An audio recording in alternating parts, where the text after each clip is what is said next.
What is up, YouTube? We are back. It's been a minute. It's been a real long minute.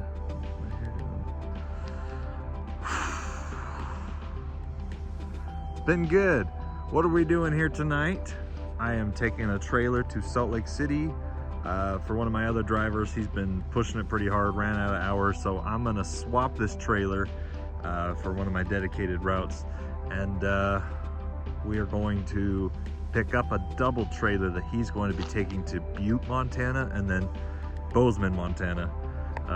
So that's the truck. We're taking the Kenworth. It's my driver that's driving the Kenworth basically full time now. So we're gonna just go, I'm just going to Salt Lake and back. So not too far, 80 miles round trip. So I don't know. I feel bad. I haven't done an update in 2 months. I think that's when my last video came out. So this is a little, you know, I'm not dead, guys. I'm still here. And spoiler alert, we're doing a lot of freaking trucking. We are moving and grooving, and we got a lot of good things coming. I'm gonna talk to you about it while we're driving to Salt Lake. So let's go get the truck pre-trip. Let's head down to Salt Lake. Put my head on so I look like a cowboy because it is 8 o'clock at night. I'm gonna go pick the trailer up. Hopefully it doesn't get too dark. Today is August 28th, so summer's getting close to over. It's been a good summer for us. I don't know about the rest of you guys. It's been a good summer, real good summer for trucking. We've been having a lot of good loads. My dedicated routes are keeping us crazy busy. I hired 4 more drivers. One of them I had to let go because he wasn't up for it. But I've got 3 good new drivers, and I got 2 more coming. So I got good drivers coming. I got a lot of stuff moving. We're doing good. So let's get in the truck.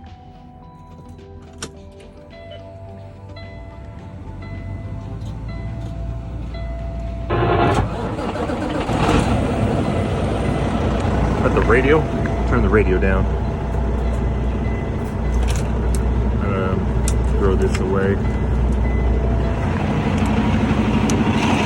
Shiny red, there she is.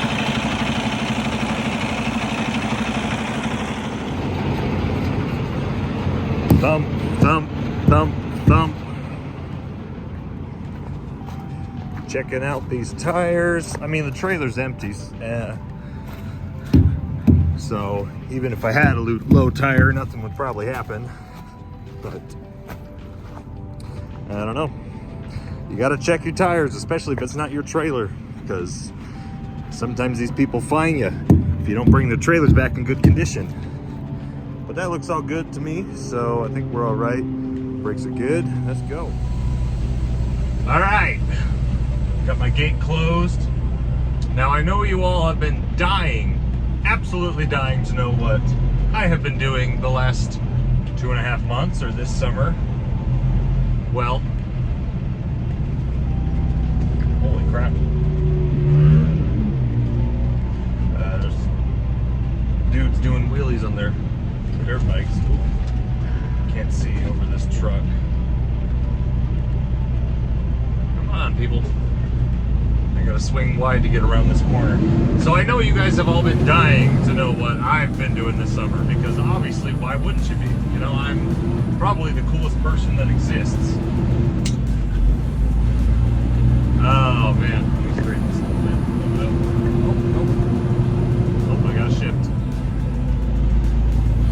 Drop my seat down a little bit. It's always hard to get that comfortable spot, you know, when you're switching trucks.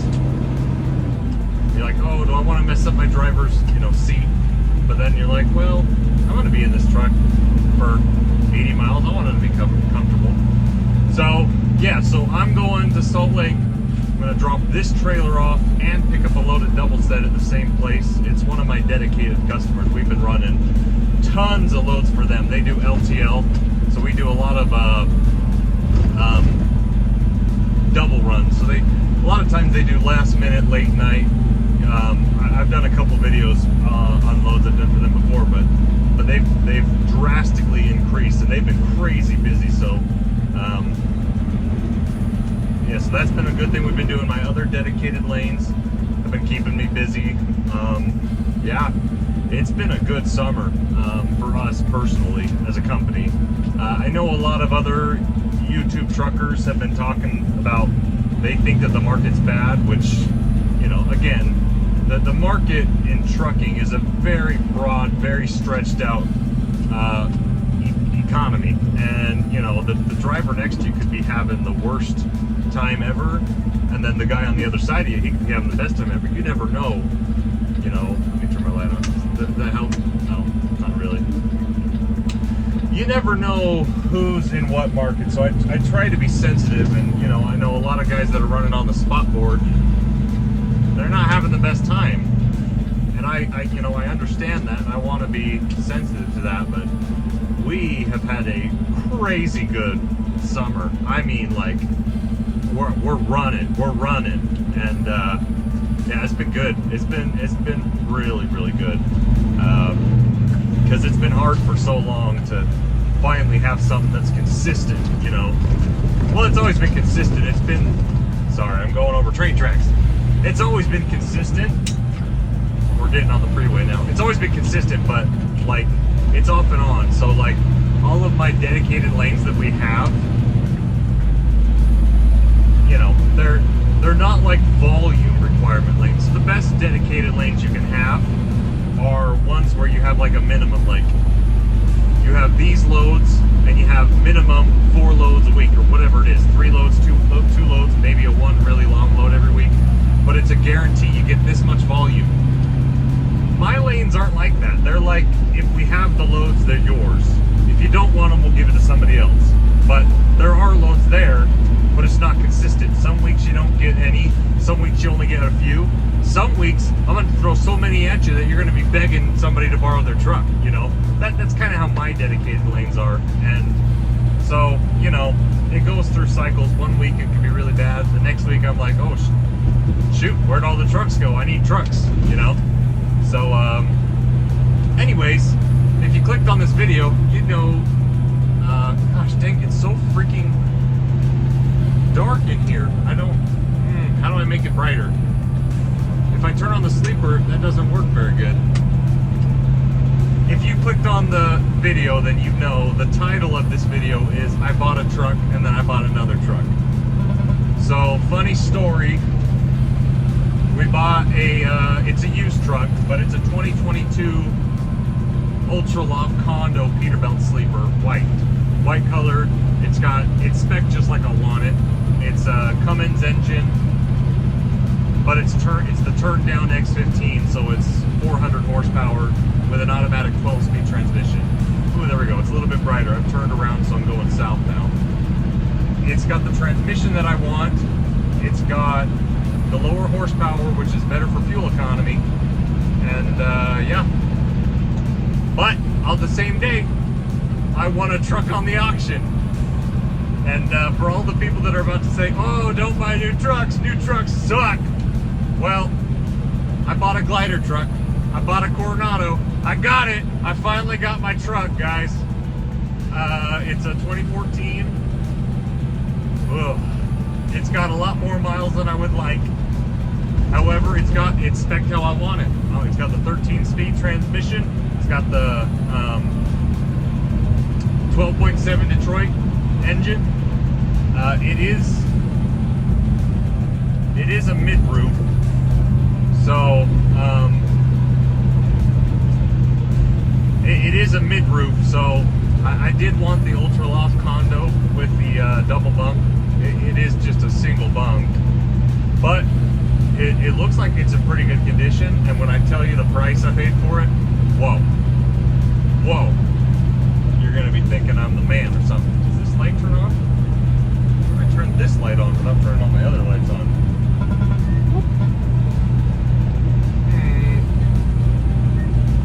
Gosh, I'm not familiar with this truck enough to know where the overhead lights are at. It kind of pisses me off, actually, to be honest. Oh well, anyways, it doesn't matter. Yeah, so I bought 2 trucks in the same day, totally accidental. Now, I also bought a 2020 dry van trailer, same auctioneer, actually, funny enough.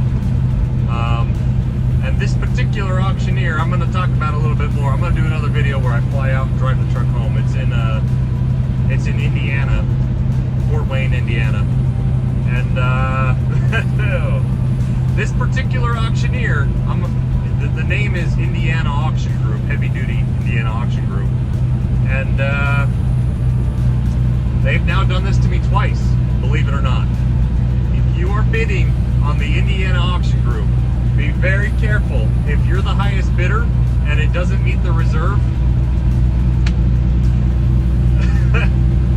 you might still win it, because let me tell you this story.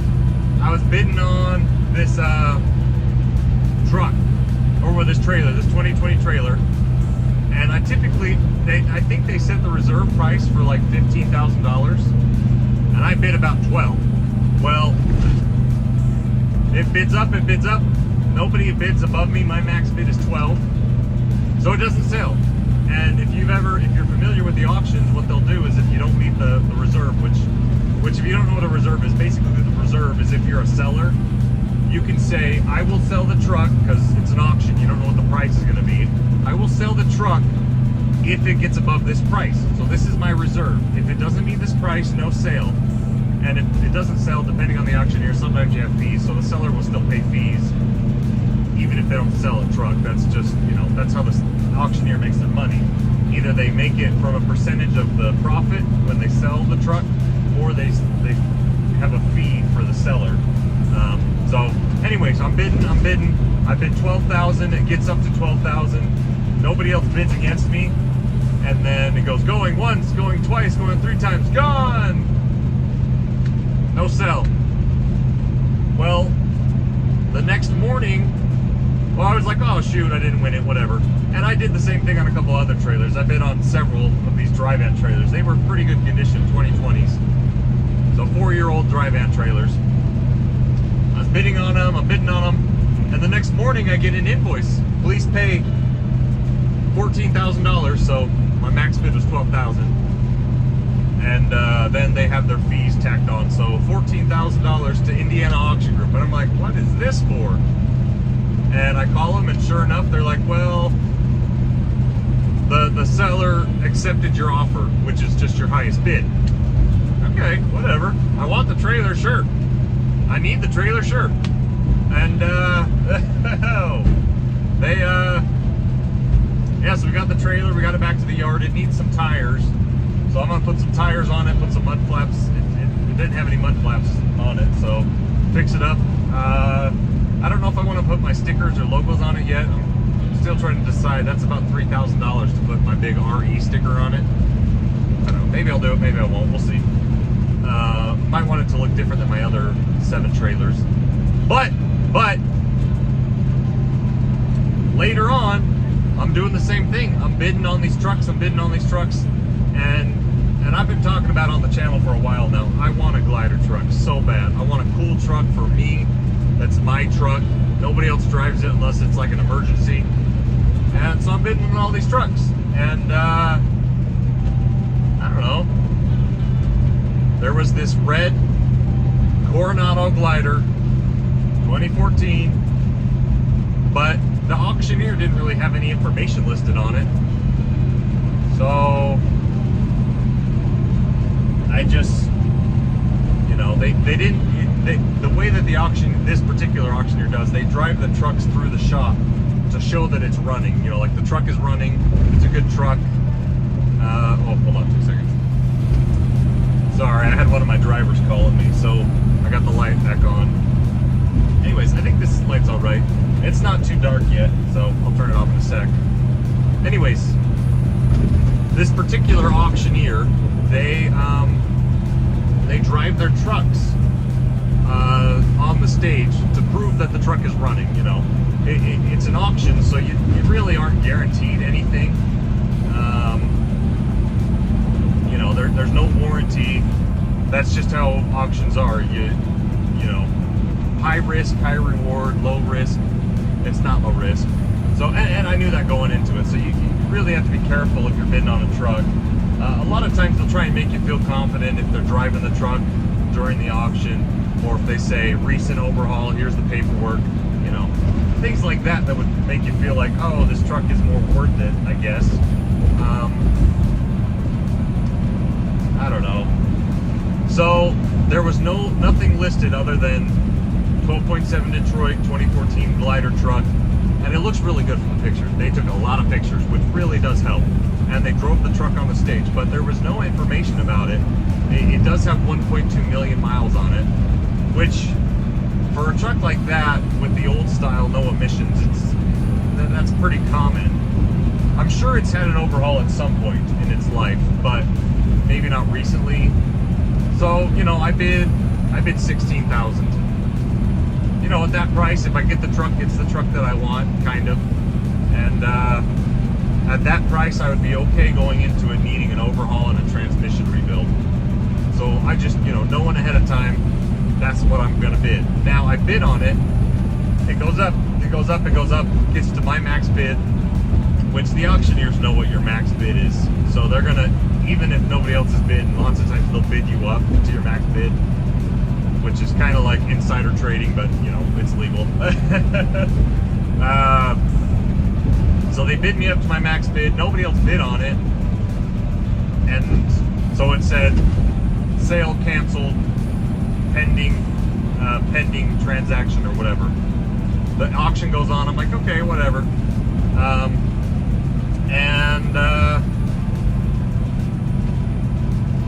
The next morning I get an invoice, please pay $18,000. So the auctioneer fees was like $2,000. Please pay $18,000 to this bank. And I'm like, oh crap. Because in between that, when I bid on the truck, I agreed to buy this 2022 Peterbilt. So in one day I bought 2 trucks. What are you gonna do?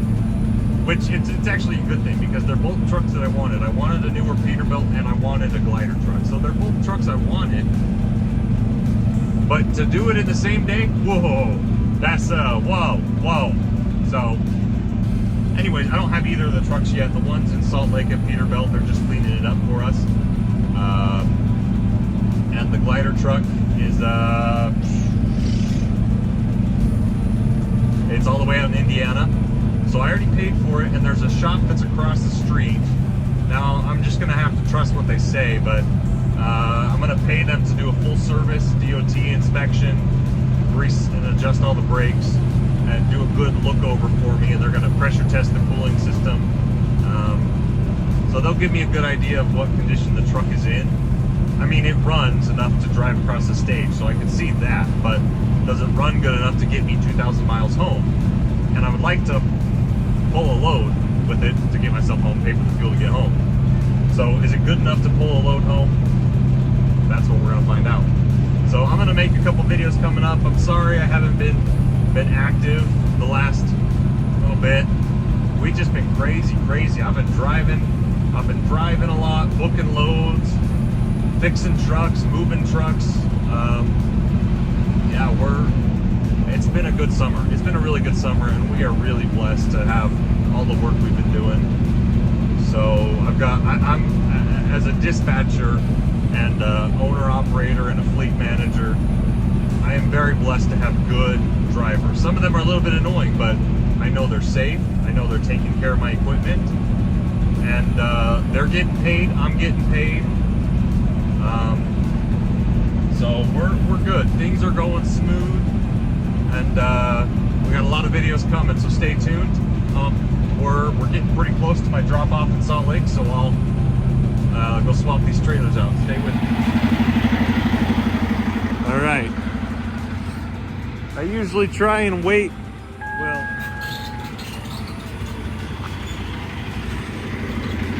usually there's trucks coming in and out of here, so I don't have to get out and punch the code, but you know, whatever. So be it. Wow, the windshield did not look this dirty when I was first leaving the yard. So be it.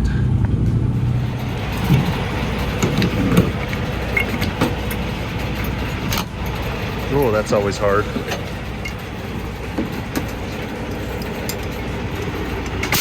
Set those there temporarily.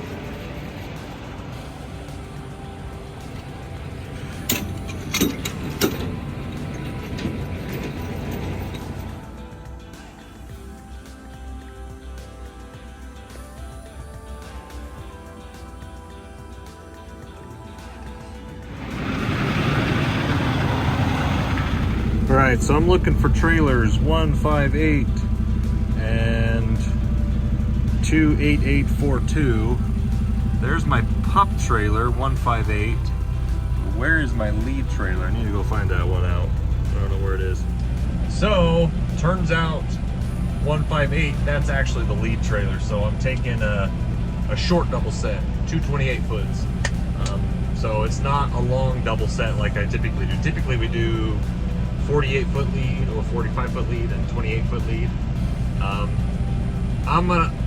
planning on doing a video explaining LCV permits and overlength permits and double permits in a future video. I mean, I'm not an expert on pulling doubles, but I've been doing a lot of doubles the last 3 years, and a lot of people think you're really cool if you pull doubles. It's really not that hard. The hardest thing is knowing how to hook a pup trailer up and the dolly up, but if you can do that, that's pretty easy. Anyways, I got a video coming out in the future. I'm going to explain LCV, overlength, Rocky Mountain doubles, Turnpike doubles, short doubles, FedEx doubles, whatever, UPS doubles, LTL doubles, or triples, even triples if you're in the West. So yeah, I'm going to do a full breakdown. That's one of my video ideas. But so they're still loading the pup trailer. It's in one of the doors, and as soon as it's done, they're going to tell me. I'm going to come hook up and go swap, and then we're good to go. Sealing these trailers up. Pokey. First one done. Check my lights good. Let's go.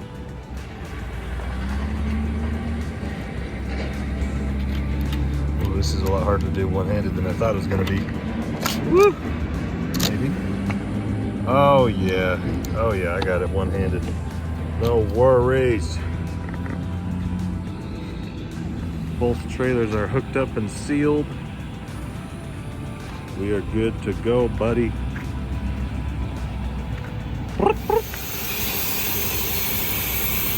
Where's this air coming from? Huh. Sometimes you just gotta do what that one blonde chick said. You gotta spit on it. That'll work. Anyways, let's go. So if you're ever hauling doubles, you'll be very familiar with what this is. So this is technically 3 vehicles right here. I got my lead trailer, my dolly, my pup trailer. And gotta have chains, gotta have that locked on. But I'm gonna do a video in the future explaining all, doubles and triples. But anyways, it looks a lot harder than it is, but we're gonna get going. Yeah, it feels a lot cooler when you leave because the gate will automatically open for you. Don't have to get up and punch in any codes. Oh, come on, open a little faster. Booyah. Booyaka-cha. Let's get out of here. All right, we're back in the yard now. I got the truck right there. I'm in my little Honda Civic. We're just waiting for the driver. He's on his way back so I can give him the paperwork. And technically this is a hazmat load, so I'm supposed to, it's not enough hazmat that it requires you to have your hazmat. I learned that the hard way. If it's less than 1,000 pounds of corrosive, or I don't know what the levels are, whatever it is, you don't need your endorsement. So anyways, yeah. Oh, my eyes look really white and blue. Anyways, wrapping up the video here. This was just supposed to be a short update. Things are good. We're still driving, trucking along. We got those 2 trucks coming, plus the dry van. My new dry van's back there in the back of the yard. I'm waiting for the title to be recreated because it was an Indiana title. Now it's a Utah title, and it takes about 2 to 3 months for Utah to process the title, which seems ridiculous to me because I can't use the freaking trailer. So, well, okay, let me explain why. Typically, if you are registering it in the state that you are wanting to license it in, like, so because we're in Utah, we have to get the title made for Utah. But we register our trailers in Idaho because Utah is stupid. Idaho gives you lifetime commercial plates or trailer plates. So, I mean, it's more expensive to register the first time, but you don't have to keep re-registering it. Now, you do have to do an annual inspection, DOT inspection. Anyway, that's a story for another video. But we got the new trailer in the yard, waiting on the 2 new trucks, and yeah, I'm gonna promise to try and make more content. I'm gonna promise that I'm gonna try. I'm not gonna promise to do it because I've been really tired lately, and it's really hard to motivate me to do things. So I got videos coming. Stay tuned. We'll catch you in the next video. Peace, guys.